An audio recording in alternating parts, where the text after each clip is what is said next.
The full moon ushers us into the last quarter moon with a sparkle of luck and a bit more comfort in our shadow. Welcome to Moonlighting, a place where I come after the sun goes down and the kids are in bed to remember myself through the rhythm of the universe. I'm Tiff. Like many of you, my days are full. Motherhood, work, and the beautiful chaos of living. So when the house gets quiet and the moon begins to rise, this is where I come. A space to reflect, to listen, to follow the intuitive threads weaving through the moon, the seasons, nature, and everyday life. Together, we'll explore the energy of each lunar phase, make sense of what we're feeling, and discover simple ways to integrate it through journaling, meditation, ritual, and time in nature. My hope is that you'll leave each conversation feeling a little more grounded, a little more curious, and a little more connected to your own inner knowing. So put on your coziest pajamas, pour yourself something warm, and settle into the moonlight, because it's time to dance. Thank you for joining me under the dimming light of the waxing moon as we make our way into the last quarter moon happening on Tuesday, July 7th. In this episode, we will be covering 4 chapters.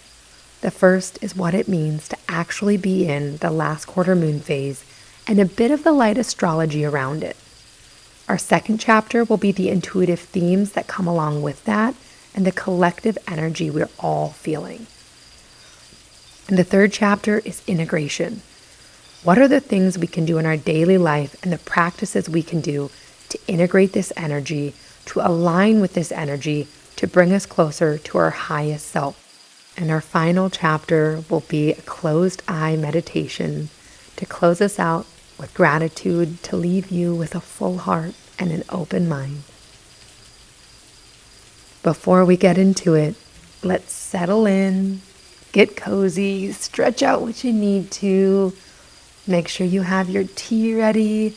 Tonight I'm drinking a midnight moon loose leaf tea from a local tea maker here in northern Kentucky. It has a little bit of that butterfly pea flower in it, making it blue. It has some lemongrass and some rose hips. It feels perfect for a night talking about our beautiful Luna. The jammies I have on are actually my favorite jammies in my entire closet.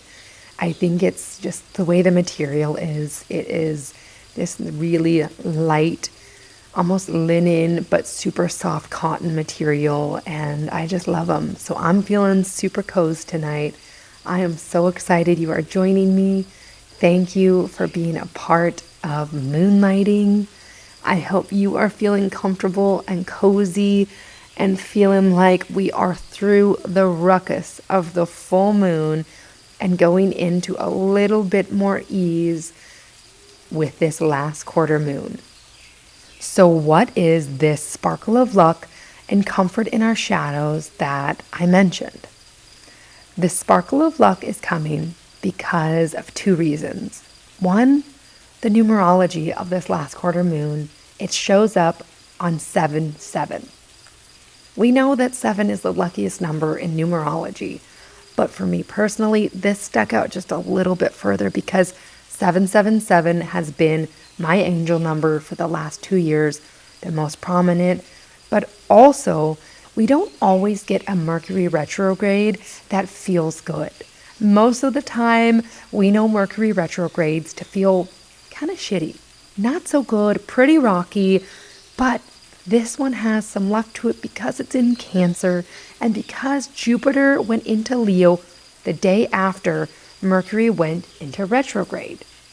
Mercury retrograde in Cancer is like having one of those rainy days that makes you want to be cozy, stay inside, watch movies, have snacks, and just enjoy time inside. But sometimes those cozy days inside bring up old memories. They make you a little sad. They might make you a little moody. But when they do, it's that moody that Crying feels good. It's comforting. It's therapeutic. You feel the release of the different hormones and emotions coming out in those tears. And that's exactly the feeling of this Mercury retrograde in Cancer. So there are these glaring two elements of luck and light over here, but also this glaring element of shadow, darkness, Mercury retrograde, as if we are walking forward towards this last quarter moon with this light and darkness, which is quite interesting because if you remember us talking about what tarot card represented the last full moon the best, and it was the Chariot card. And if we go to the Chariot card, what was leading it? The front of the Chariot card has two sphinxes leading it, a light one and a dark one. So we are being ushered into this last quarter moon, asking us to be able to walk into this next phase, holding both our lightness and our darkness in a new way. Holding this luck, embracing this luck, while also holding and embracing our shadow and our darkness. The best part about this is that when we look at what sign this last quarter moon is, it almost reflects this same thing of light and dark that we're working with.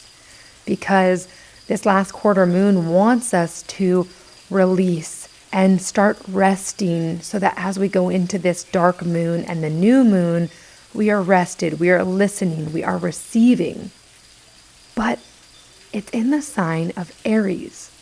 So it's bringing this, I want rest, I want to release, I want this relinquishing into my shadow type of feeling, while also still giving us this need for action, this bold push, this momentum, this new beginning type of feel. So there's this constant push and pull that the universe is asking of us right now. And it very much so reminds me of like the Two of Pentacles and how we really need to be a little more symbiotic. I don't know if I'm saying that correctly, but symbiotic with how we flow with all of the layers of life. How do we start to be more intentional about being comfortable in our shadow while also being able to hold our light? How do we start to embody a yin and yang type of balance more in this new chapter? Those are the things that this last quarter moon wants us to really start to ponder as we get closer into that new moon, that dark moon that will come in the next week. But coming next week has a little bit more astrology to it that we need to talk about. First, it's that Neptune is going retrograde next week. We don't talk about all of the other planets going retrograde because they don't have as much of a jolting feel as Mercury retrograde does. And actually, Neptune retrograde is a little bit vibey.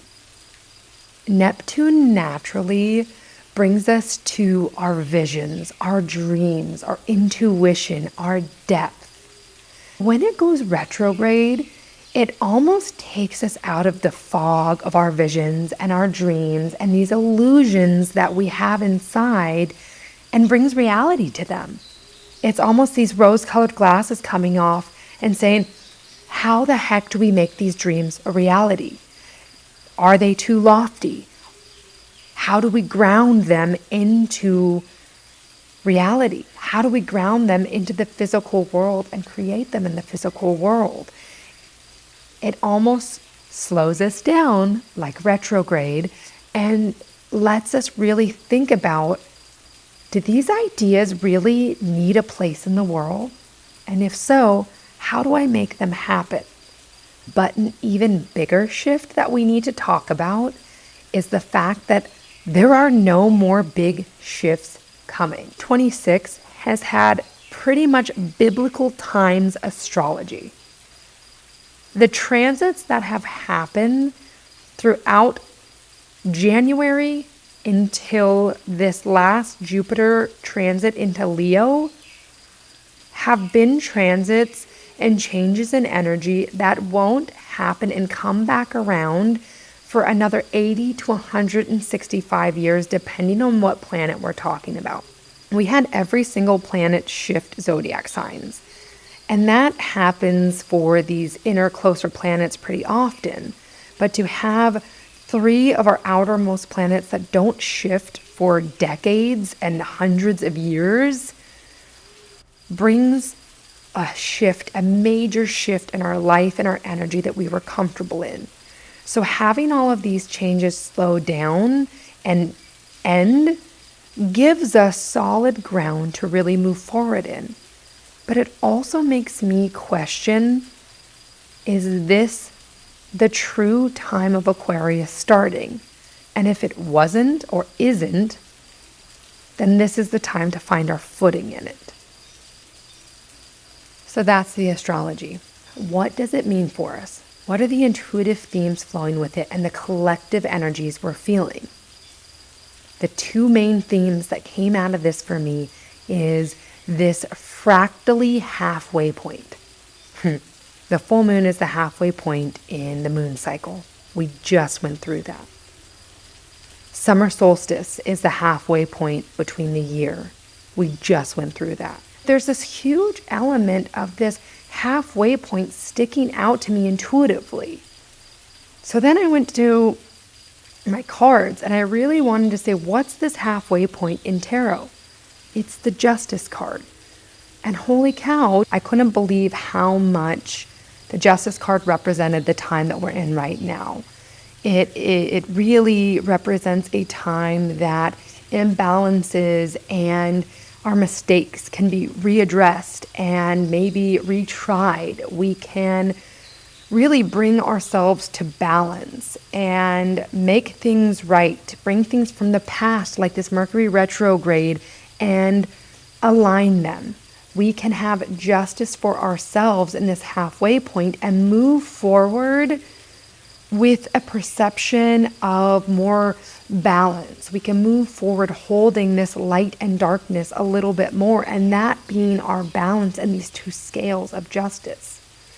But don't let me get too distracted on what this card means. We will talk about the Justice card and how to integrate it in the integration chapter. What it's showing us is that it is another fractal of this halfway point that we're seeing between halfway in the moon cycle, halfway in the year, and the halfway point of whatever this bigger journey is. This bigger journey that might have got initiated through this time in Neptune. To me, the only journey I can think of and this bigger collective thing I can think of brings me back to the time of Aquarius. And I'm not the only one with this thought kind of coming to mind right now, because nobody really knew how to pinpoint when this time of Aquarius was starting. Time of Aquarius doesn't have a defined start date. We just know we're in around when it's happening. And I'm no astrologer, but this feeling of seeing all of these planets make the big shifts that they needed to and slow down now to give us solid ground to move forward in feels like if time of Aquarius did already start, now is the time that we have solid ground to find our footing in the time of Aquarius. And what was the time of Aquarius? What is the time of Aquarius supposed to even be? The time of Aquarius is the time for us to awaken to our purpose, to awaken to our karmic contracts, to awaken into the ascension that not just ourselves need, but the collective consciousness needs, that the earth, the universe, that we need as humans to come back to remembrance.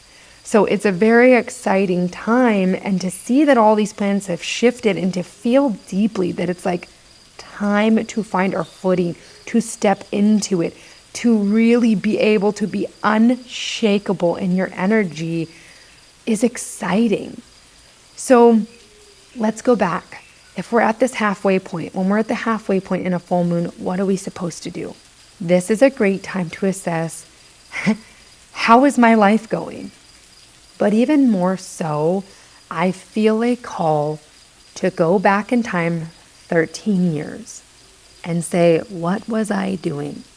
What were these life decisions? What were these things that I was doing at the time?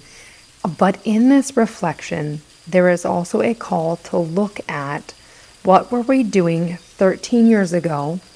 What were the decisions we were making? What was the guidance we were listening to? And what were the things that we move forward in that directly got us to where we are now? Let's rewind. For me, I was dating my now husband, which I am now working on navigating separation for. So for me, it's an obvious one to go back and look at. Where did I hear guidance that I didn't listen to? Where did I feel right? Where did I feel aligned in what I was doing? And how can I work with those moments, learn from those, and choose how I listen and act upon guidance differently now?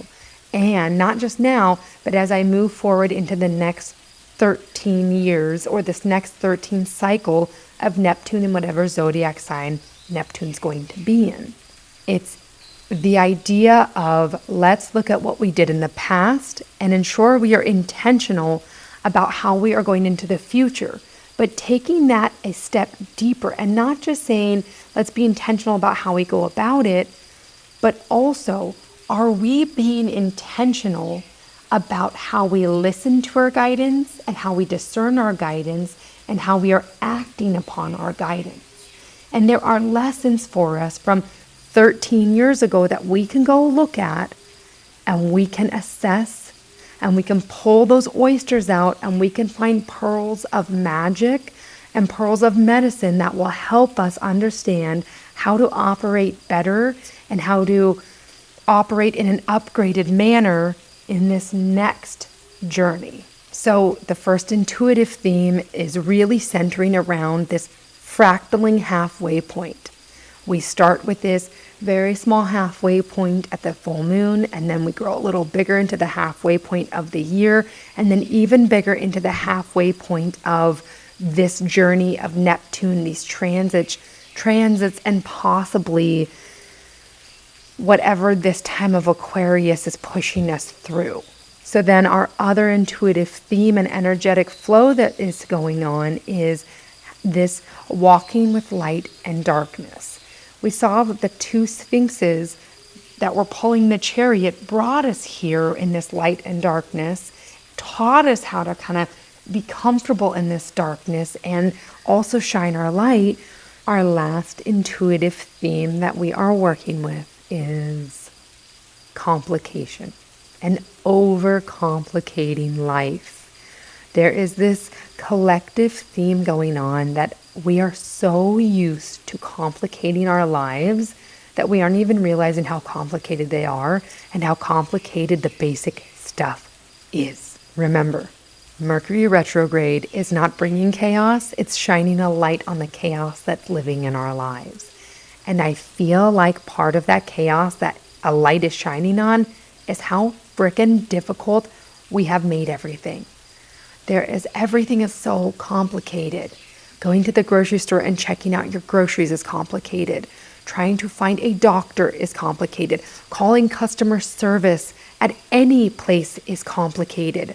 Trying to do most basic things that people have tried to streamline into a technology is now complicated. Going on dating services sounds beyond complicated.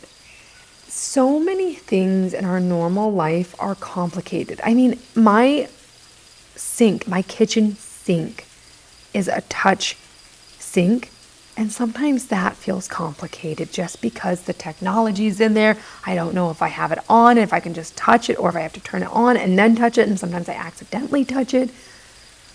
We have gotten to a point that life is so complicated that the most basic things we do feel complicated.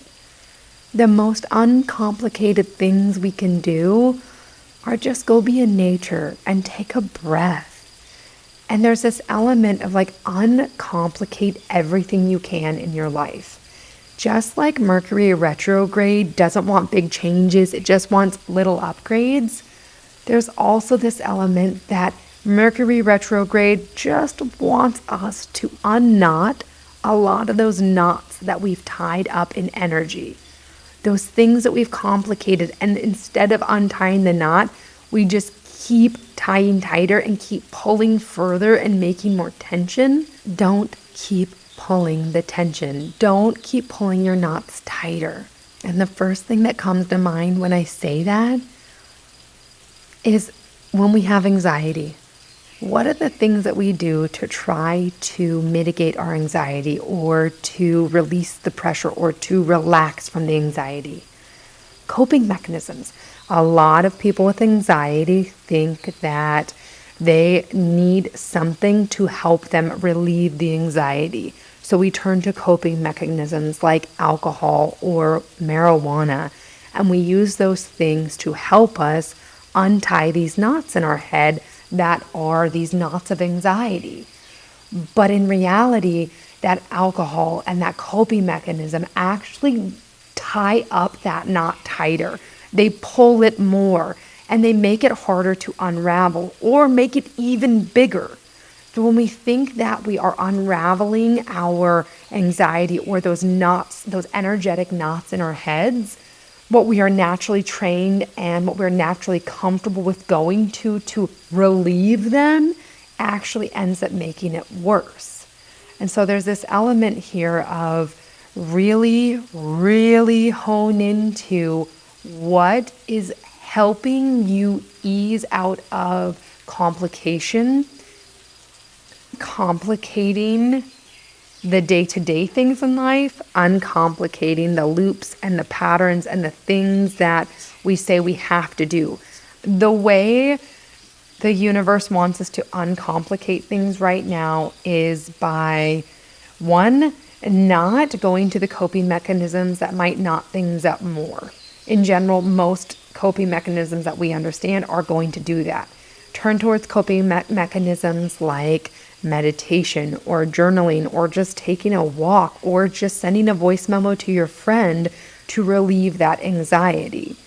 But also, we don't want to keep making rules to make things more complicated.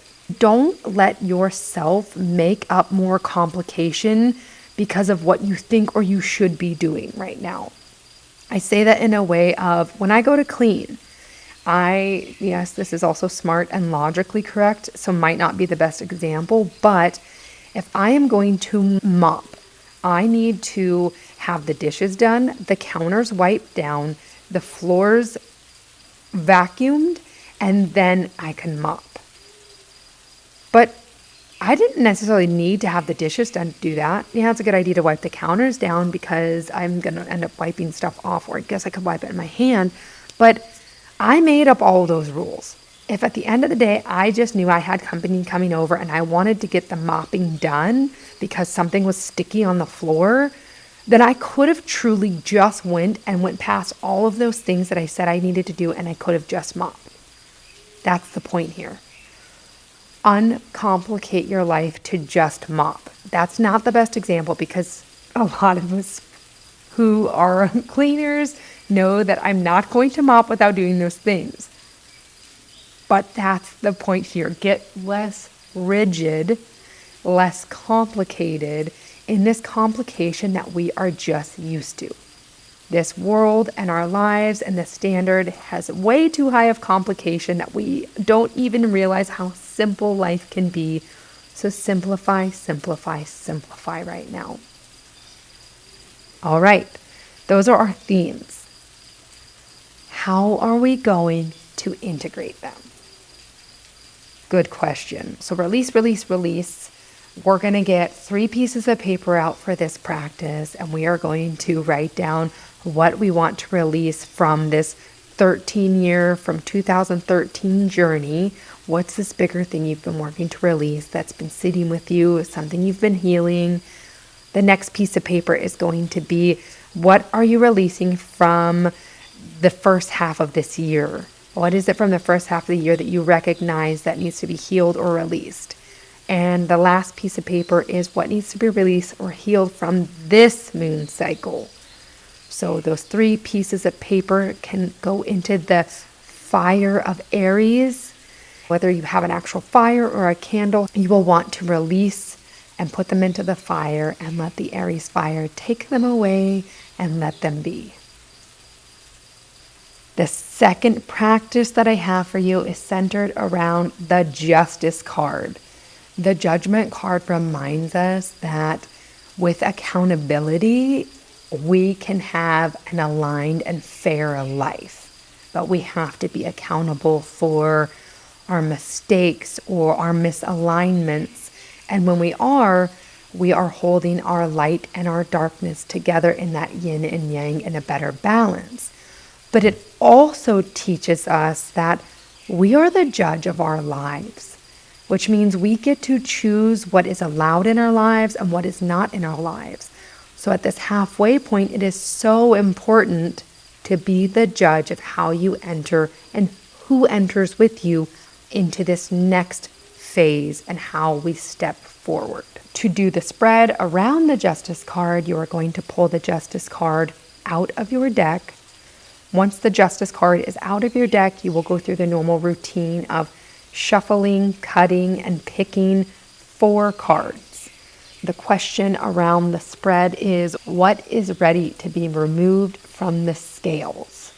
And then the first card is going to be, what is it that needs to be removed? The second card is what action needs to be taken. The third card is what needs to be considered. What might you not be seeing here? And the fourth card is the outcome of moving forward in this manner. That is the spread you can do around this. The other way to integrate this is going to be through journaling. So your journal prompts for this last quarter of moon are, what is asking to be fully released from the last 13 years? What is asking to be fully released from the first half of this year? And what is asking to be fully released from the first half of this moon cycle? Whether you start your release ceremony with this journal prompt or just do this journal prompt, it will be very beneficial to reflect on the 3 different fractals of releasing in these 3 different fractals of halfway points that we're really seeing in a glaring manner right now. Next journal prompt, go back to 2013. Knowing what you know now, what would you do differently? Do you recall the guidance you felt at the time? Last one. What is asking to be released that you don't know how to release? What steps can bring you closer to releasing it? We got a lot to work through. A lot of reflection, a lot of shadow work, a lot of releasing, but a lot of supportive, warm, vibrant energy to really balance it out. Don't get consumed by the light. Don't get consumed by the dark. This is the time that we learn to walk with both light and dark being embodied. This is our moment to embody this balance of yin and yang. So let's just settle into that. Close this out by settling into our heart space. And take this moment to gently close our eyes and take a deep breath in and out.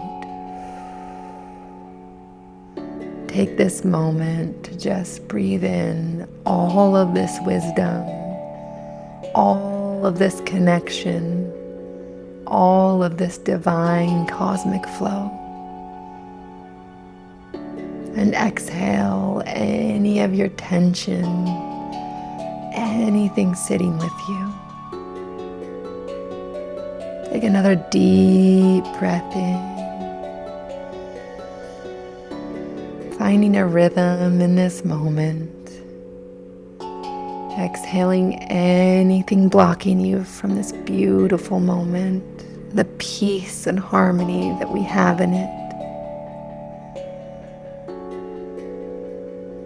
Slowly fall into a comfortable rhythm with your breath. And as you do, see your heart space settle into peace, settle into harmony, and open and blossom like a beautiful, deep red rose. Let your heart space unfold into your divine, sacred space, knowing that your magic, your wisdom, your depth lives right here. At any moment, you have access to this depth, to this magic, to this peace.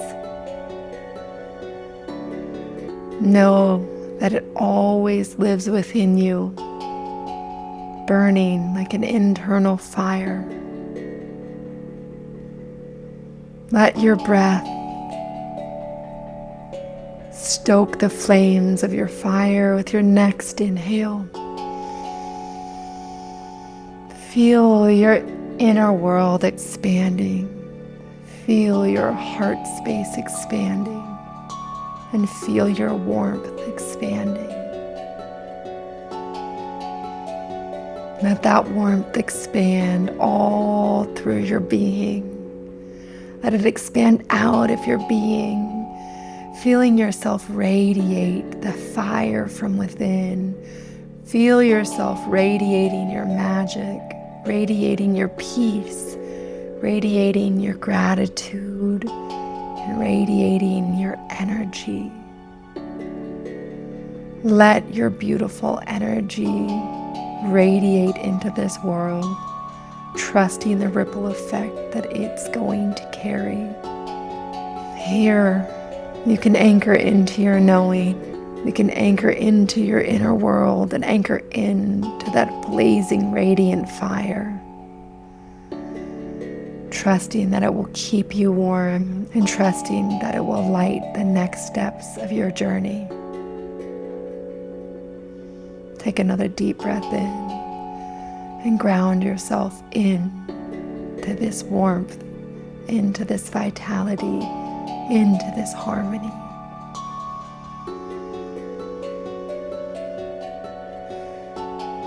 Take another deep breath in,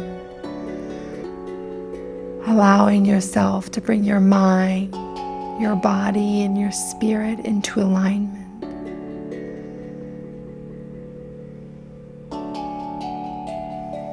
As we feel this alignment, let your soul take the lead and let your mind take the back seat, and trust where your soul is guiding you, and let yourself walk into the path of your highest self. Thank you, universe, for this connection. Thank you, guides, for this wisdom. And thank you, ancestors, for the precious gift of my life. And so it is. When you're ready, gently open your eyes and come back to the present moment. I hope you feel a little bit more grounded, a little bit more curious, and that you have a little bit more trust in where your inner knowing is taking you. Enjoy the rest of your night under the moonlight.